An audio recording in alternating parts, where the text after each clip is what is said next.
The narrative of the show, every season is where it is, and we think it's going to be very exciting over the course of the 8 months between this year's finale and next year's premiere, that the audience is going to be asking, when is the present going to be? Because we moved backwards in time, now we've moved forward in time. The present of the show has always been on the island. That might not necessarily be the case in the future.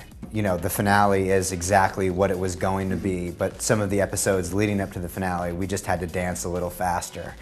Some of the stories that we're going to do this year, specifically focusing on the freighter folk, the people who came over on the boat, get shelved into season 5, but we really don't feel like that is going to adversely affect the audience's understanding in terms of what's going to happen on the island. The finale this year is going to be not as tricky as last year's finale in terms of, we were showing you flash forwards disguised as flashbacks. Hopefully this year it's a little bit more of a straightforward action-adventure narrative, but the ending of the episode will hopefully engage and intrigue people looking forward to the next season of the show.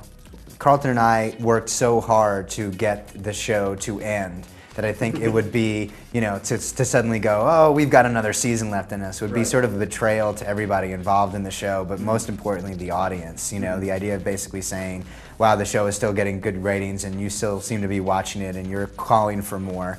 It's better to, retire your number while you're at the top of your game than to come back and play sort of a subpar season. So, we're pretty steadfast on 34 more episodes after the end of this season.